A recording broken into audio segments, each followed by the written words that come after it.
শ্যাম অঙ্গে অঙ্গ দিয়া আছো রাধে ঘুমাইয়া। সাধারণ পরিবেশ, এতক্ষণ যে ক্লান্তি মনের মধ্যে ছিল, শরীরের মধ্যে ছিল, সেটা এই মন্দিরে এসে পুরোপুরি বেরিয়ে গেল।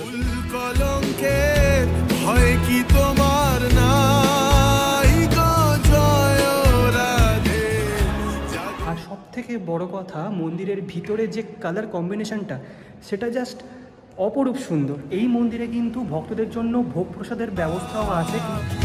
ফুল কলঙ্কের ভয় কি তোমার নাই গো জয় রাধে। আজকে আপনাদের সামনে তুলে ধরবো কলকাতার খুবই কাছে অবস্থিত এক টুকরো মায়াপুর। জাগো গো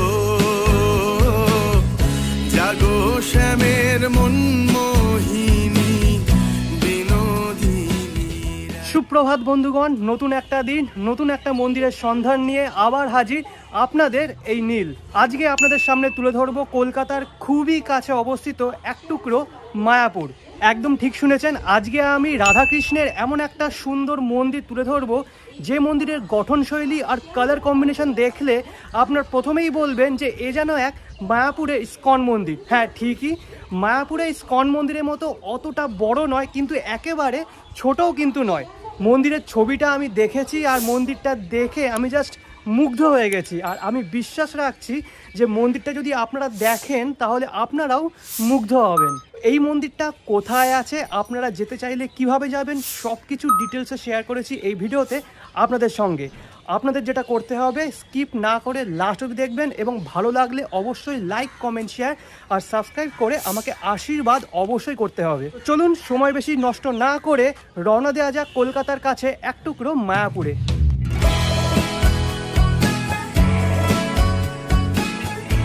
এখন আমি দাঁড়িয়ে আছি রানাঘাট স্টেশনের একদম পাশেই। অ্যানাউন্স হচ্ছে, শুনতেই পাচ্ছেন। রানাঘাট থেকে ট্রেন ধরে আমি যাব ইছাপুর স্টেশনে, ইছাপুর থেকে টোটো ধরে এই মন্দির। ঠিক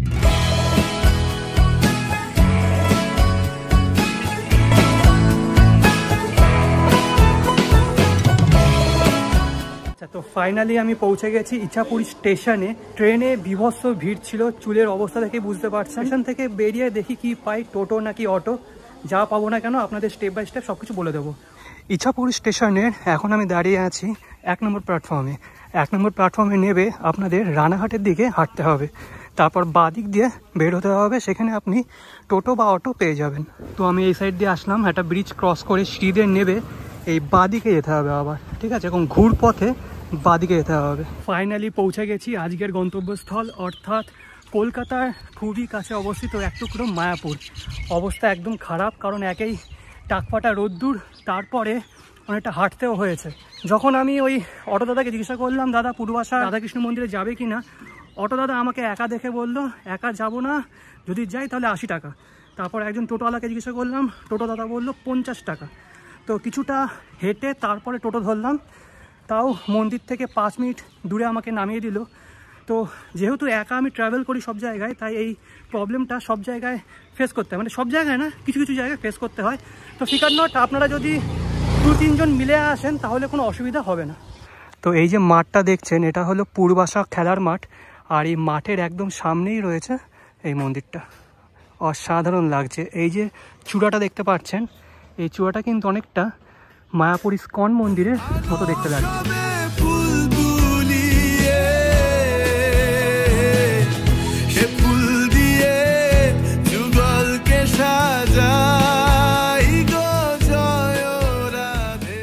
আচ্ছা, সামনের থেকে মন্দিরটা কতটা সুন্দর লাগছে একবার দেখুন।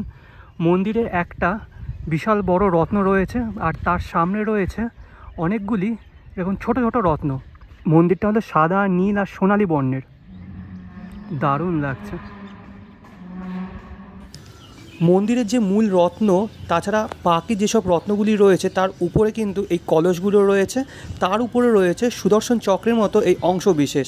আর এই যে মূল রত্নটি দেখতে পাচ্ছেন, এর নিচেই রয়েছে মন্দিরের মূল গর্ভগৃহ, যা আমি একটু পরেই আপনাদেরকে দর্শন করাবো। দারুণ লাগছে, সূর্যের আলোটা পড়েছে, আর মন্দিরটা কিন্তু বিশাল বড়। ঘড়ি কাটায় বাজে এখন 4:23। তো একটু আগেই খোলা হলো, 4টের সময় বিকেল থেকে খোলে। তো চলুন মন্দিরের ভিতরে এবার প্রবেশ করা যাক। তো মন্দিরে এই ডান সাইড দিয়ে ভিতরে প্রবেশ করতে হবে। এখানে একটা গেট রয়েছে। মন্দিরটা কিন্তু বিশাল বড় একটা এলাকা জুড়ে অবস্থিত। স্থানীয় বাসিন্দারা এই মন্দিরকে দ্বিতীয় মায়াপুর ইস্কন মন্দির বলে থাকেন, কিন্তু এই মন্দিরের আসল নাম হলো ইছাপুর পূর্বাশা রাধা গোবিন্দ মন্দির।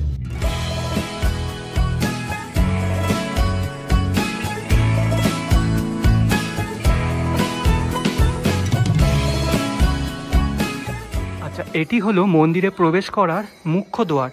আর মুখ্য দ্বারের উপরে রয়েছে সিদ্ধিদাতা গণেশ ঠাকুরের একটি বিগ্রহ, একদম ছোট্ট করে একটা বিগ্রহ রয়েছে, ঠিক আছে। তো এই মুখ্য দ্বার দিয়ে প্রবেশ করেই সামনেই রয়েছে গর্ভগৃহ। এখন পর্দা দিয়ে ঢাকা আছে, একটু পরেই খোলা হবে। তো আমি এখন দাঁড়িয়ে আছি মন্দিরের ভিতরে, আর মন্দিরটা জাস্ট এক কথায় অপরূপ সুন্দর। মন্দিরের উপরে এই যে পিলারগুলো রয়েছে, মন্দিরের ভিতরে যে পিলারগুলি রয়েছে তার উপরে এই যে কারুকার্যগুলো জাস্ট চোখ জুড়িয়ে যাচ্ছে। আর সব থেকে বড় কথা, মন্দিরের ভিতরে যে কালার কম্বিনেশনটা সেটা জাস্ট অপরূপ সুন্দর। তো চলুন আপনাদের দেখিয়ে দিচ্ছি। গর্ভগৃহের সামনে এই যে নাট মন্দির মতো অংশটা রয়েছে, এখানে কিন্তু অসংখ্য এরকম জানলা রয়েছে, দারুণ লাগছে। পুরো মন্দিরটা এখানে পাথর দিয়ে বাঁধানো। আরও একটা জিনিস দেখিয়ে দিই আপনাদের, এই যে মন্দিরের বাইরে যে ডোম মতন অংশটা দেখালাম, সেই ডোম মতো অংশের নিচে ঠিক এরকম ডিজাইন করা, দারুণ লাগছে।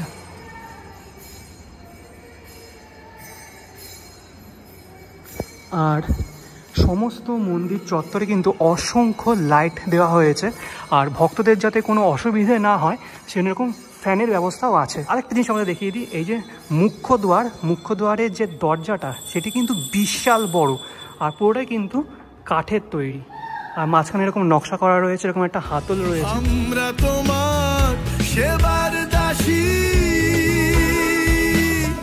যুগল চরণ ভালোবাসি। এই মন্দিরে কিন্তু ভক্তদের জন্য ভোগ প্রসাদের ব্যবস্থাও আছে, কিন্তু তার জন্য দুদিন আগে আপনাদের একটা নম্বরে ফোন করতে হবে। সেই নম্বরটা আপনাদের দেখিয়ে দিচ্ছি। তো আছেন, এখানে লেখা রয়েছে যে মন্দিরে প্রসাদ গ্রহণের জন্য কমপক্ষে দুদিন আগে মন্দির কর্তৃপক্ষের সঙ্গে যোগাযোগ করুন। আর এই যে নাম্বারটা রয়েছে, নাম্বারটা ভিডিওটা পজ করে স্ক্রিনশট নিয়ে নিতে পারেন। আর মন্দির খোলা থাকে সকাল 5টা থেকে দুপুর 12টা পর্যন্ত, তারপর বন্ধ হয়ে যায়, তারপর বিকেল 4টের সময় খোলে এবং রাত্রি 9টা পর্যন্ত খোলা থাকে। গর্ভগৃহ তার ঠিক পাশেই রয়েছে অযোধ্যার শ্রী রামচন্দ্রের একটি ছবি, অপরূপ সুন্দর। গর্ভগৃহের সামনে যে পর্দাটা টাঙানো ছিল সেটি খুলে দেওয়া হয়েছে। তো চলুন এবার মন্দিরে গর্ভগৃহে যে বিগ্রহগুলি আছে সেগুলি আপনাদের দর্শন করিয়ে দিই। এই বেদিতে দেবদেবী অধিষ্ঠান করছেন, সেই বেদিটি কিন্তু অসাধারণ। ঠিক কাঠের উপর এরকম সোনালী বর্ণের কাজ করা রয়েছে, ঠিক যেমন আমরা মায়াপুর ইস্কন মন্দিরে দেখেছি, ঠিক তেমনই কিন্তু অনেকটা সিংহাসনটা, হ্যাঁ আকারে একটু ছোট। সিংহাসন বা বেদির একদম ডান পাশে রয়েছেন গৌরনিতায়ের একটি বিগ্রহ, আর তার সামনে রয়েছে অষ্টধাতুর শ্রী গোপাল ঠাকুরের একটি বিগ্রহ, আর এপাশে আছেন মাঝখানে শ্রী শ্রী রাধাকৃষ্ণের একটি বিগ্রহ, আর তার দুপাশে আছেন দুই সখী। এই বিগ্রহগুলি ছাড়াও সামনের দিকে অসংখ্য ছোট ছোট বিগ্রহ আছে। তো প্রথম থেকে শুরু করি। প্রথমে রয়েছেন প্রভু জগন্নাথ দেব, প্রভু বলভদ্র এবং সুভদ্রার একটি বিগ্রহ। তারপরে গৌরনিতায় এরকম অষ্টধাতুর বিগ্রহ রয়েছে, তারপরে গোপাল ঠাকুর, এদিকেও রয়েছে একটি গোপাল ঠাকুর, এদিকে রয়েছে শ্রী শ্রী রাধাকৃষ্ণের অষ্টধাতুর বিগ্রহ, আর তার পাশেও রয়েছে একটি ছোট গোপাল। এই যে গর্ভগৃহ তার সামনে দেওয়ালে কাজ করা রয়েছে, কলকার কাজ। এই যে স্ট্রাকচারটি এটি কিন্তু কাঠের তৈরি, আর এর উপরে যে নকশাটা রয়েছে এটিও কিন্তু কাঠের তৈরি, এর উপরে সোনালি রং করা, দারুণ লাগছে বিষয়টা। জাগো গো জাগো শ্যামের মন মোহিনী বিনোদিনী রাই। কৃষ্ণদাস বাবাজি। আচ্ছা, মন্দিরটা কবে প্রতিষ্ঠিত হয়েছে? এটা হয়েছে আপনার 2021 সালে। প্রথমে টালির ঘর ছিল, টিনের ঘর ছিল, মাটির আর কি। তারপরে আস্তে আস্তে সুন্দর করে করেছে মন্দিরটা আর কি। এখানে বড় বড় উৎসব, এই তো বড় উৎসব হয়ে গেল আপনার এই দোল উৎসব, তারপরে আপনার এই জন্মাষ্টমী হবে। অন্নকূটেও মোটামুটি ধরেন 2000-3000 লোকের সেবার আয়োজন করা হয়, ভক্ত সেবা আয়োজন করা হয়। আচ্ছা, আর দেখলাম যে এখানে ভক্তদের জন্য ভোগ প্রসাদের ব্যবস্থা আছে। হ্যাঁ হ্যাঁ আছে আছে। আগে থেকে ফোন করতে হবে। হ্যাঁ আর তাই ভক্তরা যদি অন্যদিন আসে ফোন করে যে আমরা প্রসাদ পেতে চাই, হ্যাঁ হ্যাঁ হ্যাঁ হ্যাঁ প্রসাদ পাবে। তার জন্য কিন্তু কোনো কুপন মূল্য কি আছে, মানে কোনো কিছু না, সেই রকম যদি ভক্ত হয় যে 50 বা 100-150 ভক্ত হবে তাহলে কুপন সিস্টেম, আর 2-4 জন হলে কুপন সিস্টেম করতে হয় না। ওই নম্বরে ফোন করে নিতে হবে। হ্যাঁ, যে আমরা 5 জন যাব কি 10 জন যাব, ঠিক আছে, আমরা সেইভাবে আমরা আয়োজন করে নিই।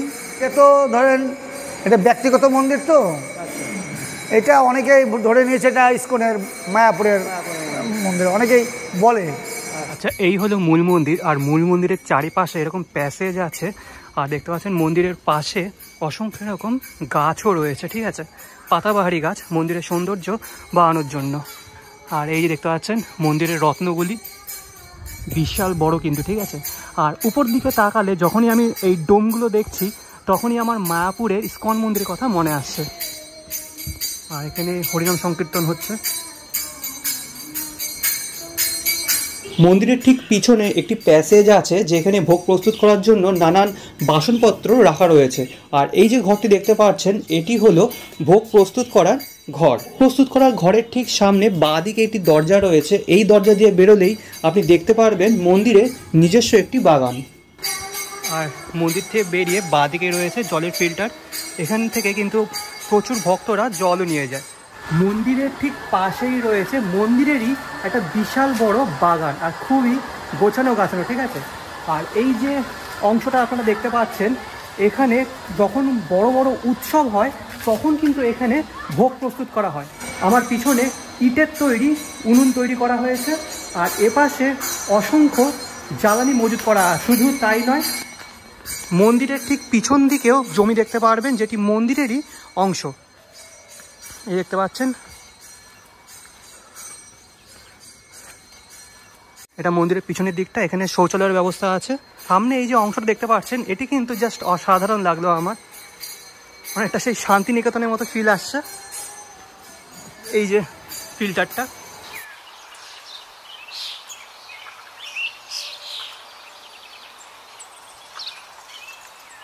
এতক্ষণ যে ক্লান্তি মনের মধ্যে ছিল, শরীরের মধ্যে ছিল, সেটা এই মন্দিরে এসে পুরোপুরি বেরিয়ে গেল, ঠিক আছে। তো এখনও সন্ধে নামতে দেরি আছে, এখন ঘড়ি কাটায় বাজে প্রায় 5টা। 6টার সময় আশা করি অন্ধকার হয়ে যাবে, লাইটগুলো জ্বালানো হবে, তখন মন্দিরের এক অন্য রূপ আপনাদেরকে দর্শন করা হবে।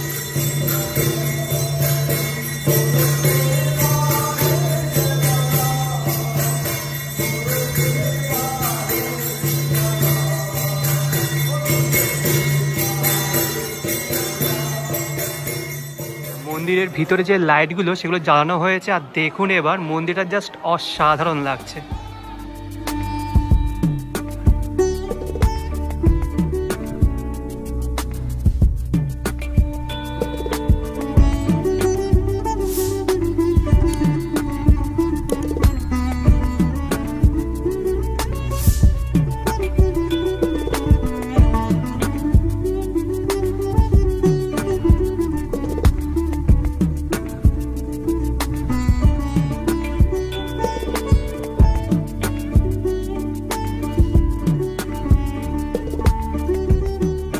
আচ্ছা, এখানে আপনাদের একটা কথা ভালো করে জানিয়ে দিই যে অনেকে বা আমিও এই মন্দিরকে দ্বিতীয় মায়াপুরের ইস্কন মন্দির বলছি, কিন্তু এটা কিন্তু ইস্কন মন্দির নয়, এটা একটা ব্যক্তিগত মন্দির, ব্যক্তিগত রাধাকৃষ্ণ মন্দির। এই মন্দিরটা আপনাদের কেমন লাগলো অবশ্যই কমেন্ট বক্সে কমেন্ট করে জানাবেন। যদি ভালো লেগে থাকে তাহলে অবশ্যই লাইক, কমেন্ট, শেয়ার আর সাবস্ক্রাইব করে আমাকে আশীর্বাদ অবশ্যই করতে হবে।